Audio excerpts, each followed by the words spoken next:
Hello everyone welcome to Biplab maths YouTube চ্যানেলে তোমাদের সকলকে স্বাগত। আজকে ভিডিওটিতে 2024 সালের WBMSC পরীক্ষাতে ক্লাস 9-10 এর জন্য ম্যাথমেটিক্সের যে কোয়েশ্চেন পেপারটি ছিল সেই কোয়েশ্চেন পেপারে কোয়েশ্চেন নাম্বার 11 to 20 এর সলিউশন ডিটেলসে আলোচনা করব। তাই যারা আপকামিং SLST এবং PSC ম্যাথমেটিক্সের জন্য প্রস্তুতি নিচ্ছ তারা সকলে ভিডিওটি প্রথম থেকে শেষ পর্যন্ত মন দিয়ে দেখবে এবং ভিডিওটি ভালো লাগলে লাইক কমেন্ট বন্ধুদের মধ্যে শেয়ার করবে এবং চ্যানেলে যারা নতুন রয়েছে তারা অবশ্যই চ্যানেলটি সাবস্ক্রাইব করবে। তো চলো আমরা ভিডিওটি শুরু করছি। প্রথমে আসছি কোয়েশ্চেন নাম্বার 11। তো দেখো আমাদের 11 কোয়েশ্চেনটি ছিল যে solution of the differential equation this is one of this. তাহলে আমাদের এই লিনিয়ার ডিফারেন্সিয়াল ইকুয়েশনের সলিউশন এগুলোর মধ্যে কোনটি দেখতে হবে, ঠিক আছে। তো আমাদের এর ইন্টিগ্রেটিং ফ্যাক্টরটা আসবে integrating factor equal to e two the power integration p of x dx হয়। তো এখানে আমাদের p of x টা কি দেওয়া রয়েছে -5 দেওয়া রয়েছে, ঠিক আছে। তাহলে এখানে আমাদের e two the power integration -5 dx equal to কি আসবে e two the power -5x। তাহলে এটা হচ্ছে আমাদের integrating factor of this equation. তাহলে আমাদের এর জেনারেল সলিউশনটা আসবে এটি আমাদের কার লিনিয়ার ডিফারেন্সিয়াল ইকুয়েশন y এর লিনিয়ার ডিফারেন্সিয়াল ইকুয়েশন। তাহলে y into integrating factor equal to integrating factor into q of x। আমাদের q এক্সপানশনে কি দেওয়া রয়েছে sin x, ঠিক আছে। তাহলে sin x dx প্লাস একটি আরবিট্রারি কনস্ট্যান্ট c। তাহলে এখানে আমাদের ইন্টিগ্রেটিং ফ্যাক্টর কত দেওয়া রয়েছে e two the power -5x। তাহলে y into e two the power -5x equal to integration e two the power -5x sin x dx plus c, ঠিক আছে। তাহলে এখানে আসছে আমাদের y into e two the power -5x equal to এর integration করলে আসবে আমাদের e two the power -5x আপন স্কোয়ার প্লাস বি স্কোয়ার। এর জায়গাতে আমাদের -5 বি এর জায়গাতে 1 আছে, ঠিক আছে। তাহলে এখানে 25 প্লাস 1 এখানে m sin x তার -5 sin x minus B sin bx হয়। তাহলে এখানে আমাদের বি এর জায়গাতে 1 আছে। তাহলে এখানে আমাদের কি আসবে এই বি cos x আসবে। তাহলে এখানে আমাদের বি এর জায়গাতে 1 আছে। তাহলে এখানে আসবে আমাদের cos x minus cos x plus c। এরপর বোথ সাইড যদি আমাদের e two the power 5x দিয়ে যদি মাল্টিপ্লাই করা হয় তাহলে কি আসবে y equal to 1/26 minus 5 sin x minus cos x plus c into e two the power 5x। তাহলে এখানে আমাদের জেনারেল সলিউশন হয়ে যাচ্ছে অপশান ডি, ঠিক আছে। তাহলে অপশান ডি হচ্ছে আমাদের রাইট অ্যান্সার। পরে কোয়েশ্চেনটি কী ছিল, এরপর আসছি কোয়েশ্চেন নাম্বার 12। তো দেখো আমাদের 12-এর কোয়েশ্চেনটি ছিল the differential equation of this where a and b are arbitrary constant is one of the. তাহলে এই গিভেন ফ্যামিলি অফ কার্ভসের আমাদের ডিফারেন্সিয়াল ইকুয়েশনটা এগুলোর মধ্যে কোনটি হবে দেখতে হবে, ঠিক আছে। তাহলে আমাদের গিভেন ফ্যামিলি অফ কার্ভসটা দেওয়া রয়েছে y equal to a e two the power kx plus b into e two the power -kx। আমরা যদি বোথ সাইড ডেরিভেটিভ করা হয় উইথ রেসপেক্ট টু x তাহলে কি আসবে দেখো dy dx ইকুয়াল টু আসছে আমাদের ak into e two the power kx। এখানে আমাদের e two the power -kx এর ডেরিভেটিভ কি আসবে -k বাইরে আসবে। তাহলে এখানে -bk e two the power -kx। again differentiating with respect to x we get d2y dx2 equal to a k square e to the power kx। এখানে আসবে plus b k square e to the power -kx। এখানে আমাদের k square common যাচ্ছে, k square common নিলে কি আসবে a e to the power kx a plus b e to the power -kx। তাহলে এর ভ্যালুটা আমাদের কি হচ্ছে y হচ্ছে। তাহলে k square into y তাহলে d2y dx2 equal to কি পাচ্ছি আমরা k square y। তাহলে এখানে আমাদের রিকোয়ার্ড ডিফারেন্সিয়াল ইকুয়েশনটা হচ্ছে অপশন নাম্বার সি, ঠিক আছে। তাহলে অপশন সি হচ্ছে আমাদের রাইট অ্যান্সার। পরে কোয়েশ্চেন দেখো কী ছিল, এরপর আসছি কোয়েশ্চেন নাম্বার 13। তো দেখো আমাদের 13-এর কোয়েশ্চেনটি ছিল the differential equation of all circles each of which touch the axis of X at the origin is one of these. তাহলে আমাদের যে সমস্ত সার্কেলগুলো এক্স অক্ষকে আমাদের অরিজিনে টাচ করছে সেই সমস্ত সার্কেলে আমাদের ডিফারেন্সিয়াল ইকুয়েশনটা এগুলোর মধ্যে কোনটি আমাদের দেখতে হবে, ঠিক আছে। তাহলে এখানে আমাদের যে সমস্ত সার্কেলগুলো এক্স অক্ষকে আমাদের অরিজিনে টাচ করছে সেই সমস্ত আমাদের সার্কেলের ইকুয়েশনটা আসবে x square plus Y minus alpha তার whole square equal to alpha square আসবে, ঠিক আছে। যদি আমাদের ছবিটা ড্র করা হয় তাহলে এরকম আসবে। দেখো এখানে আমাদের এই সার্কেলটির আমাদের এই এক্স অ্যাক্সিসে টাচ করছে এট দ্য অরিজিন। তাহলে এখানে আমাদের সেন্টারটা কী হবে 0, আলফা, ঠিক আছে। তাহলে এখানে আমাদের রেডিয়াসটা আলফা আসবে। তাহলে আমাদের এই ইকুয়েশনটা হচ্ছে x square plus Y minus alpha তার whole square equal to alpha square, ঠিক আছে। আমাদের এই ইকুয়েশনের বোথ সাইড যদি আমাদের এক্স এর সাপেক্ষে ডেরিভেটিভ করা হয় তাহলে কি আসবে 2x plus 2 into Y minus alpha into Y one equal to 0, যেখানে ওয়াই ওয়ানটা হচ্ছে আমাদের dy by dx.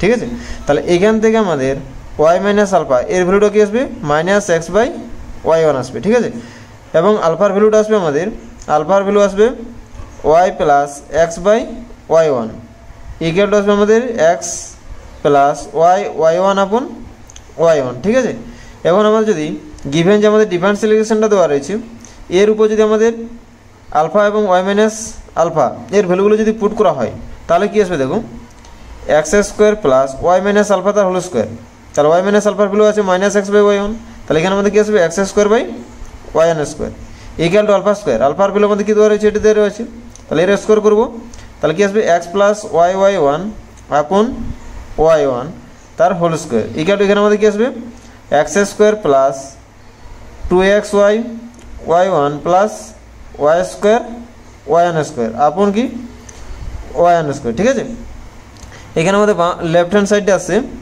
X square Y one square plus x square upon Y one square equal to x square plus 2x Y one plus Y square Y one square upon Y one square. Both side থেকে আমাদের Y one square cancel হচ্ছে, তাহলে এরপর আমাদের কী আছে, এই x square আবার cancel হচ্ছে, তাহলে এখানে থাকছে আমাদের X square Y one square equal to 2x Y one plus Y square Y one square. ঠিক আছে, এরপর দেখো আমাদের এখানে আমাদের X square Y one square আছে, এখানে আমাদের Y square Y one square আছে, এটি যদি আমাদের লেফট হ্যান্ড সাইডে নিয়ে আসা হয় তাহলে কী আসবে দেখো, নিয়ে আসার পর আমরা যদি ওয়াই ওয়ান স্কোয়ার কমন নেওয়া হয় তাহলে কী আসবে, ওয়াই ওয়ান স্কোয়ার কমন নিলে আসবে x square minus Y square equal to 2x Y one. ঠিক আছে, এরপর দেখো এখানে আমাদের ওয়াই ওয়ান বোথ সাইড থেকে একটি করে আমাদের ক্যান্সেল হবে, তাহলে এখানে আমাদের থাকছে X square minus Y square Y one equal to 2x তাহলে এটি হচ্ছে আমাদের required differential equation of all circle each of which touch the axis of X at the origin. তাহলে এখানে আমাদের রাইট অ্যান্সার হয়ে যাচ্ছে অপশান বি। ঠিক আছে, তাহলে অপশান বি হচ্ছে আমাদের রাইট অ্যান্সার। পরে কোয়েশ্চেন দেখো কী ছিল, এরপর আসছি কোয়েশ্চেন নাম্বার 14। তো দেখো আমাদের 14 কোয়েশ্চেনটি ছিল the minimum number of times a dice has been thrown such that the probability of no 6 is less than 1/2 is one of these. তাহলে একটা আমাদের ডাইসকে মিনিমাম কতবার থ্রোন করলে আমাদের নো 6 হওয়ার সম্ভাবনাটা 1/2 থেকে ছোটো আসবে, এটা আমাদের বের করতে হবে। ঠিক আছে, তাহলে এখানে আমাদের কী আছে দেখুন, যদি একটি ডাইসকে আমাদের থ্রোন করা হয় তাহলে আমাদের নো 6 হওয়ার সম্ভাবনা কত আছে 5/6, তাহলে probability of not getting 6 in one time thrown equal to 5/6 and probability of not getting 6 in n times thrown. যদি আমাদের একটি ডাইসকে একবার যদি থ্রোন করা হয় তাহলে আমাদের তার প্রবাবিলিটি আছে 5/6, যদি আমাদের n টাইমস থ্রোন করা হয় তাহলে আমাদের 6 না হওয়ার সম্ভাবনাটা আসবে আমাদের 5/6 whole to the power n আসবে। ঠিক আছে, তাহলে এখানে আমাদের কী বলেছে দেখো, যে probability of no 6 is less than 1/2, তাহলে এখানে আমাদের 5/6 whole to the power n যদি আমাদের লেস দ্যান 1/2 হয় তাহলে এখান থেকে আমাদের n এর মিনিমাম ভ্যালু পেয়ে যাবো। তাহলে এখান থেকে আমরা যদি টেকিং করা হয় লগারিদম বোথ সাইড তাহলে আমাদের কী আসবে n log of 5/6 less than log of 1/2। ঠিক আছে, তাহলে ইমপ্লাইজ n log of 5/6 এর ভ্যালুটা হবে আমাদের -0.0792 লেস দেন log of 1/2 এর ভ্যালুটা আসবে আমাদের -0.3010। এবার যদি আমাদের বোথ সাইড থেকে মাইনাস দিয়ে আমাদের যদি মাল্টিপ্লাই করা হয় তাহলে কি আসবে n ইন্টু 0.0792 গ্রেটার দেন 0.3010, তাহলে n এর ভ্যালু কি আসবে n গ্রেটার দেন 0.3010 আপন 0.0792। যদি আমাদের ডিভাইড করা হয় তাহলে এর ভ্যালুটা অ্যাপ্রক্সিমেট আসবে 3.8, তাহলে আমাদের n এর ভ্যালুটা কি আছে গ্রেটার দেন 3.8, আর n হচ্ছে আমাদের ইন্টিজার ভ্যালু, তাহলে আমাদের n এর মিনিমাম ভ্যালু কত হবে, n এর মিনিমাম ভ্যালু আসবে n = 4। তাহলে আমরা যদি একটি ডাইসকে 4 টাইমস যদি থ্রোন করা হয় তাহলে আমাদের নো 6 হওয়ার সম্ভাবনা কত আসবে 1/2 থেকে কম আসবে। তাহলে এখানে আমাদের সঠিক অ্যান্সার হয়ে যাবে অপশান এ। ঠিক আছে, তাহলে অপশানে হচ্ছে আমাদের রাইট অ্যান্সার। পরে কোয়েশ্চেনটা দেখো কী ছিল। এরপর আসছি কোয়েশ্চেন নাম্বার 15। তো দেখো আমাদের 15-এর কোয়েশ্চেনটাই ছিল যে Newton Raphson method fails when one of this. তাহলে এগুলোর মধ্যে কোন কন্ডিশনে স্যাটিসফাই করলে আমাদের নিউটন র্যাপসন মেথডটা ফেল হবে। তো আমাদের নিউটন র্যাপসন মেথডের ফর্মুলাটা হচ্ছে যে x n plus one equal to x n minus f of x n upon f dash x n. তো যেখানে আমাদের এক্স এন প্লাস ওয়ানটা হচ্ছে আমাদের n plus oneth approximation of the roots এবং এক্স এন হচ্ছে আমাদের nth approximation of the root.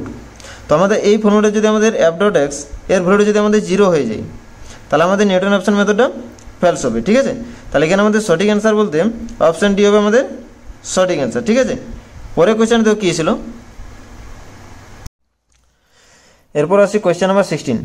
তো দেখো আমাদের 16-এর কোয়েশ্চেনটাই ছিল the Simpson 1/3 rule is applicable only when the number of sub intervals is one of this. তাহলে আমাদের নাম্বার অফ সাব ইন্টারভেলসটি এগুলোর মধ্যে কোনটি হলে সিমসন 1/3 রুলটি অ্যাপ্লিকেবল হবে। ঠিক আছে, তো সিমসন 1/3 রুলের ক্ষেত্রে আমাদের ইন্টিগ্রেন্ডটি একটি সেকেন্ড ডিগ্রি পলিনোমিয়াল বা প্যারাবোলিক কার্ভ দিয়ে আমাদের ইন্টারপ্রেটস করে অ্যাট 3 পয়েন্টস। যেহেতু আমাদের ইন্টিগ্রেন্ডটি একটি আমাদের সেকেন্ড ডিগ্রি পলিনোমিয়ালসের সাথে ইন্টারপ্রেটস করছে অ্যাট 3 পয়েন্টস, যেহেতু আমাদের 3টা পয়েন্টস দিয়ে ইন্টারপ্রেটস করছে, তাহলে এখানে আমরা দেখুন দুটো আমাদের ইন্টারভেলস পাচ্ছি। তাহলে এখানে আমাদের even number of sub interval থাকতে হবে, তাহলে আমাদের সিমসন 1/3 রুলটি অ্যাপ্লিকেবল হবে। ঠিক আছে, তাহলে এখানে আমাদের সঠিক অ্যান্সার হয়ে যাচ্ছে অপশান সি। ঠিক আছে, পরে কোয়েশ্চেনটা দেখো কী ছিল। এরপর আসছি কোয়েশ্চেন নাম্বার 17। তো দেখো আমাদের 17-এর কোয়েশ্চেনটি ছিল the semi latus rectum and eccentricity of the conic this is one of this. তাহলে আমাদের এই কনিকের latus rectum semi latus rectum এবং এক্সেন্ট্রিসিটি এগুলোর মধ্যে কোনটি আমাদের দেখতে হবে। ঠিক আছে, তাহলে এখানে কোয়েশ্চেনটা দেওয়া রয়েছে 8/r equal to 4 minus 5 cos theta. তাহলে এখানে যদি আমাদের বোথ সাইডকে 4 দিয়ে ডিভাইড করা হয় তাহলে কি আসবে 8/4 upon r equal to 1 minus 5/4 cos theta. যদি এই ইকুয়েশনটাকে যদি আমাদের L/r equal to 1 plus minus e cos theta এই কনিকের ইকুয়েশনের সাথে যদি আমাদের কম্পেয়ার করা হয় তাহলে এখানে আমাদের দেখো সেমি লেটাস রেক্টাম কত আছে 8/4 মানে কত আসবে 2 আসবে এখানে। ঠিক আছে, তাহলে এল এর ভ্যালু আমাদের কত আছে 2, অর্থাৎ সেমি লেটাস রেক্টাম হচ্ছে আমাদের 2 এবং এক্সেন্ট্রিসিটি এর ভ্যালু কত আসছে আমাদের এখানে 5/4। তাহলে এক্সেন্ট্রিসিটি আছে আমাদের 5/4। তাহলে এখানে আমাদের সঠিক অ্যান্সার হয়ে যাবে অপশান বি। ঠিক আছে, তাহলে অপশান বি হচ্ছে রাইট অ্যান্সার। পরে কোয়েশ্চেনটা দেখো কী এসেছিল। এরপর আসি কোয়েশ্চেন নাম্বার 18। তো দেখো আমাদের 18-এর কোয়েশ্চেনটি ছিল the area of the parallelogram whose diagonals are this and this is one of this. তাহলে একটা আমাদের প্যারালোগ্রামের এরিয়াটা বের করতে বলেছে যার ডায়াগোনালগুলো আমাদের দেওয়া রয়েছে। ঠিক আছে, ভেক্টর ফর্মে। তাহলে এগুলোর মধ্যে কোনটি আমরা দেখতে হবে। ঠিক আছে, তাহলে এখানে আমি ধরে নিচ্ছি ফার্স্ট ডায়াগোনালটাই a vector equal to 3i plus j minus 2k vector, b vector equal to i minus 3j plus 4k। এগুলো হচ্ছে আমাদের প্যারালোগ্রামের ডায়াগোনালগুলো। ঠিক আছে, তাহলে আমাদের এরিয়াটা আসবে area equal to 1/2 mod of A vector cross B vector. ঠিক আছে, তাহলে হাফ অফ এখানে আমাদের এ ক্রস বি, এটা আমাদের ক্রস ভেক্টর বের করতে হবে। তাহলে আমাদের এর ক্রসটা কি আসবে এ ক্রস বি ইকুয়াল টু আসবে আমাদের i j k। এখানে আমাদের কম্পোনেন্টগুলো কী আছে 3 1 মাইনাস 2, এখানে আছে 1 মাইনাস 3 4। ঠিক আছে, তাহলে i ইন্টু কি আছে 4 মাইনাস 6 মাইনাস জে ইন্টু কত আসবে 12 প্লাস 2 প্লাস কে ভেক্টর ইন্টু কত আসবে -9 -1। তাহলে এখানে আমাদের পাচ্ছি এ ক্রস বি ভেক্টরটি পাচ্ছি -2i minus 14j minus 10k। তাহলে আমার যদি এর মডুলাস নেওয়া হয় তাহলে কি আসবে আমাদের half of mod of this. তাহলে আমাদের কি আসবে root over of 4 plus 196 plus 100। তাহলে এখানে কি আছে 1/2 multiplication root over of 300 equal to কি আছে এখানে আমাদের 1/2 মাল্টিপ্লিকেশন 10√3। তাহলে এখানে কি আছে 5 দিয়ে কাটছে, তাহলে 5√3 আসে। তাহলে এরিয়া অফ দ্য প্যারালোগ্রাম কি হচ্ছে 5√3 ইউনিটস। তাহলে এখানে আমাদের সঠিক অ্যান্সার হয়ে যাবে অপশান সি। ঠিক আছে, পরে কোয়েশ্চেনটা দেখো কি ছিল। এরপর আসি কোয়েশ্চেন নাম্বার 19। তো দেখো আমাদের 19-এর কোয়েশ্চেনটি ছিল the movement of force P about the point B 1, 2, -1 acting along the point A যার রেড কোঅর্ডিনেট দেওয়া রয়েছে 2, -1, 3 ইজ ওয়ান অফ দিস। তাহলে আমাদের পি ফোর্সের মুভমেন্টটা বের করতে বলেছে অ্যাবাউট দ্য পয়েন্ট বি। আমাদের ফোর্সটা আমাদের অ্যাক্টিং করছে অ্যালং দ্য পয়েন্ট এর অ্যালং আমাদের অ্যাক্ট করছে, তাহলে আমাদের মোমেন্টটা বের করতে হবে। ঠিক আছে, তাহলে এটি হচ্ছে আমাদের বি পয়েন্ট, যার কোঅর্ডিনেট হচ্ছে 1,-2,-1। ঠিক আছে, এটি হচ্ছে আমাদের এ পয়েন্ট, যার কোঅর্ডিনেট হচ্ছে 2,-1,3। তো আমাদের এই পয়েন্টের এলং আমাদের ফোর্সটা অ্যাক্ট করছে। ঠিক আছে, তাহলে এটা হচ্ছে আমাদের পি, যার আমাদের কোঅর্ডিনেট ফর্মে দেওয়া রয়েছে 3,0,1। তাহলে এখানে আমাদের এটি হচ্ছে আমাদের আর ভেক্টর, এটি হচ্ছে আমাদের পি অর্থাৎ ফোর্সটা। তাহলে আমাদের আর ভেক্টরটা কী আসবে? আর ভেক্টরটা আসবে এর পজিশন ভেক্টর মাইনাস বি এর পজিশন ভেক্টর। তাহলে এখানে আমাদের আর ভেক্টরটা আসবে 2-1 মানে 1, এখানে -1 -2 -3 আসছে। এখানে আমাদের কে এর কম্পোনেন্ট আসবে 4, 3 -1। ঠিক আছে, এখানে আমাদের ফোর্সটা দেওয়া রয়েছে পি ভেক্টর ইকুয়াল টু 3,0,1। তাহলে এখানে আমাদের মোমেন্ট আসবে moment of P equal to R cross P equal to I J K. এখানে কম্পোনেন্টগুলো দেওয়া রয়েছে আমাদের 1 -3 4 3,0,1। ঠিক আছে, তাহলে আমাদের এই ক্রস প্রোডাক্ট করলে কী আছে দেখো, আই ইন্টু দেখো আয়ের কম্পোনেন্ট কী আসবে -3 মাইনাস জে ইন্টু এখানে কী আছে 1 -12 -11 প্লাস কে ইন্টু আসছে আমাদের 0 -9 মানে কি আছে এখানে +9। তাহলে -3i প্লাস 11j প্লাস 90। তাহলে আমাদের required movement of the force is this. তাহলে এখানে আমাদের রাইট অ্যান্সার হয়ে যাচ্ছে অপশান সি। ঠিক আছে, তাহলে অপশান সি হচ্ছে আমাদের রাইট অ্যান্সার। পরে কোয়েশ্চেনটা দেখো কী ছিল, এরপর আসছি কোয়েশ্চেন নাম্বার 20। তো দেখো আমাদের 20 কোয়েশ্চেনটা ছিল যে every extreme point of convex set of all feasible solution of the system ax plus b x greater than equal to 0 correspond to a one of these। তাহলে এখানে আমাদের দেখো সিস্টেম অফ ইকুয়েশনটা দেওয়া রয়েছে এক্স ইকুয়াল টু বি, এর আমাদের feasible সলিউশনের convex set যেটা পাচ্ছি সেই কনভেক্স সেটের আমাদের প্রতিটি এক্সট্রিম পয়েন্ট এগুলোর মধ্যে কোনটি হবে দেখতে হবে। ঠিক আছে, তো আমাদের একটি সিস্টেম অফ ইকুয়েশনের ফিজিবল সলিউশনের কনভেক্স সেটের এক্সট্রিম পয়েন্টগুলো আমাদের বেসিক ফিজিবল সলিউশন হয়। তাহলে এখানে আমাদের সঠিক অ্যান্সার হয়ে যাবে অপশান সি। ঠিক আছে, তো আজকের ভিডিওটি এখানেই শেষ করছি। ভিডিওটি প্রথম থেকে শেষ পর্যন্ত দেখার জন্য সকলকে অসংখ্য ধন্যবাদ।